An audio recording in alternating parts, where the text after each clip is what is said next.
పొందుతాడు. సౌలా సౌలా నన్నెందుకు హింసిస్తున్నావు? నువ్వెవడివి? నువ్వు హింసిస్తున్న యేసును.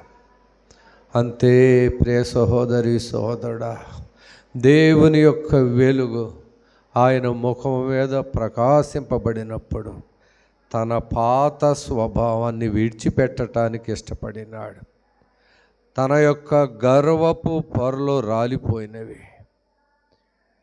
కన్నీరు విడిచి ఆ గర్వపు పొరలు రాలునంతగా దేవుని యొక్క పాదముల యొద్ద కూర్చుని కన్నీరు విడిచి ప్రార్థన చేసినాడు. ప్రియ సహోదరి సహోదరుడా, ఆ తర్వాత రక్షింపబడిన తర్వాత తన జీవితంలో మరెన్నటికి ఆ పాత స్వభావంలోనికి వెళ్ళినట్లు కనబడలేదు. సహోదరి సహోదరుడా, అదే ఒక మనుష్యుని జీవితంలో క్రొత్త జన్మ. క్రొత్తగా జన్మించడం అంటే ఏవేవో చేయటము కాదు, కానీ నా పాత స్వభావాన్ని విడిచిపెట్టి యేసుక్రీస్తు వారిని వెంబడిస్తే, అనగా నా ప్రాచీన స్వభావాన్ని ఒప్పుకుని విడిచిపెట్టి క్రీస్తువారి రక్తంలో కడగబడితే క్రొత్తగా జన్మించిన వ్యక్తి అవుతావు. నీవు క్రొత్తగా జన్మిస్తే పరలోక రాజ్యమునకు వారసుడవుతావు. అంతేగాని నేను ఇంతే అని పాత స్వభావంలో ఉంటే నీవు ఎంతకాలం ఉండినా సహోదరి సహోదరుడా నీవు దేవునిలో ఎదగలేవు. అంతే, నువ్వు ఎంత భక్తి చేసినా నీ పాత స్వభావం విడవబడకపోతే, నీ పాపములు క్షమింపబడకపోతే, నీ యొక్క పాప శరీరము నిరర్ధకమవకపోతే, ప్రియ సహోదరి సహోదరుడా, అది నీ జీవితంలో ఎందుకు పనికిరాదు, వ్యర్థమే. దేవుని దాసులు ప్రకాశమయ్య గారు చెప్తూ ఉండేవారు, 50,000 పెట్టి ఒక కుంటెద్దును కొంటే దాని కాలు అట్టట్టే అనేవాడు. అంటే నువ్వు ఎంత భక్తి, అది 50,000 పెట్టి ప్రయోజనం ఏమిటి? కుంటెద్దు, అది కాలు ఎత్తెత్తి వేస్తూనే ఉంటున్నది.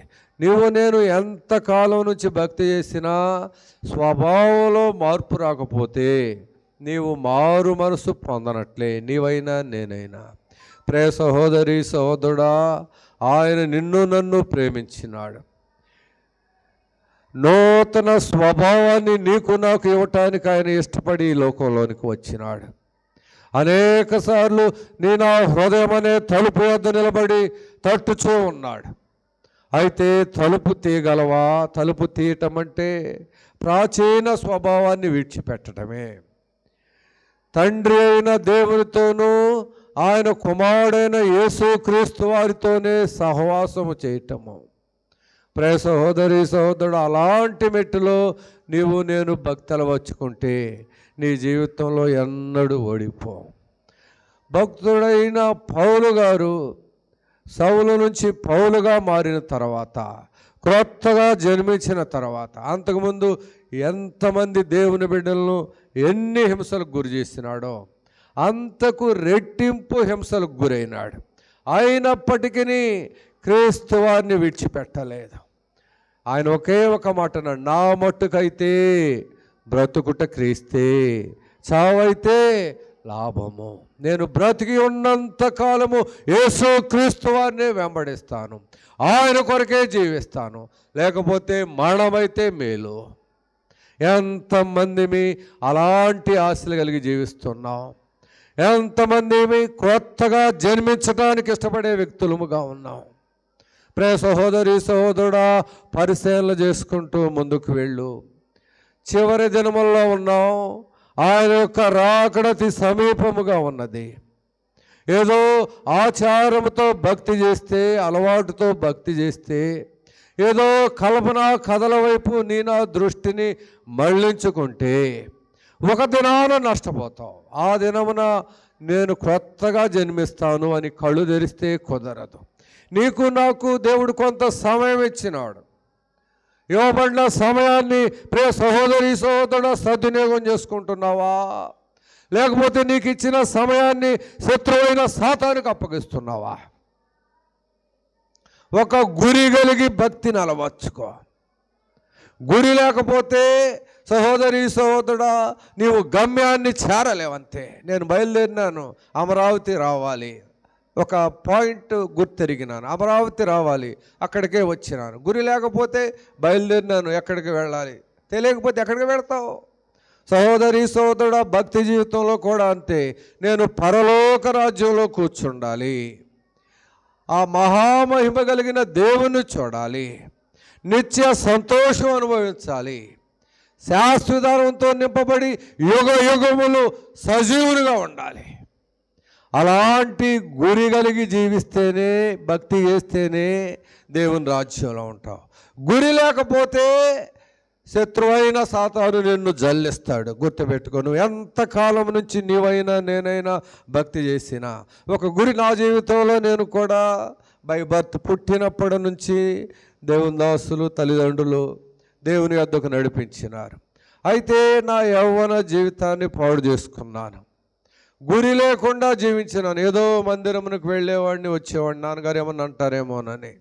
సహోదరి సహోదరుడా పాపం విషయమై పడినవాడును కాను, నన్ను నేను లోతుగా పరిశీలన చేసుకునేవాడును కాను. యేసుక్రీస్తు వారి యొక్క స్వరం నేను వినాలి, ఆయన్ని వెంబడించాలి. సరైన ఆశలు లేవు. సహోదరి సహోదరుడా శత్రువైన సాతాను జల్లించినాడు. నీ జీవితంలో కూడా అంతే. గురి లేకుండా ఎందు నిమిత్తము నేను క్రీస్తు యేసు చేత పట్టబడితినో దాన్ని పట్టుకొన వల్లని పరిగెత్తుచూ ఉన్నాను. సహోదరి సహోదరు అందుకొరకు పరుగెత్తు. దేవుడిని ఎందుకు ప్రేమించినాడు, ఎందుకు ఈ మందిరంలో నీకు స్థలం ఇచ్చినాడు, ఎందుకు ఈ రక్షణ బాధ్యత నీకు ఇచ్చినాడు, ఎందుకు నీ కొరకు భూమికి నీ ఆకాశమునికి మధ్య శిలువం రావుని మీద వేలాడినాడు, ఎందుకు ఆఖరి రక్తము బొట్టు వరకు ఆయన యొక్క రక్తమంతా చిందించినాడు, ఎందుకు ఆయన ప్రాణమును నీ కొరకు నా కొరకు ధారపోసినాడు, నీ నా శిక్ష యావత్తంతటిని ఎందుకు ఆయన భరించినాడు. పరిశీలన చేసుకుంటున్నావా? సహోదరి సహోదరుడా నీ నా పాపము ఎంత ఘోరమైనదో, ఎంత నీచమైనదో, ఎంత దుర్వాసన వెదజల్లుతున్నదో వాటిని జ్ఞాపకము తెచ్చుకుని వాటన్నిటినీ ఒప్పుకుని విడిచిపెడితే సహోదరి సహోదరుడా దేవుడు నీకు నాకు క్రొత్త జన్మనిస్తాడు. ఒకడు క్రొత్తగా జన్మిస్తేనే దేవుని రాజ్యంలో ఉంటాడు. క్రొత్తగా జన్మించడం అంటే ఏదో నువ్వు చేయవలసిన అవసరం లేదు, కానీ దేవుని పాదముల వద్ద కూర్చుని అంగలార్చు. నేను ఎక్కడికి వెళ్ళాలి, ఈ లోకం విడిచిన తర్వాత నేనేమి చేయాలి, నా ఆత్మ ఎక్కడికి వెళుతున్నది, ఈ లోకంలో నేను యాత్రికుడును, నిలువరమైన నివాస స్థానము నాకు ఎక్కడ లేదు, నేను పరదేశిని, నా పౌరస్థితి పరలోకమందున్నది. అయితే నేను అక్కడికి వెళ్ళాలంటే యాత్ర జీవితంలో ఈ లోకంలో జీవించినంత కాలము నిన్ను నీవు దేవునికి అప్పగించుకుంటూ నేర్చుకోవాలి. దేవుని పాదముల వద్ద కూర్చుని పరిశీలనతో కూడిన భక్తిని అలవర్చుకొనుచు దేవుని దృష్టికి ఇంపైన భక్తిని చేయి.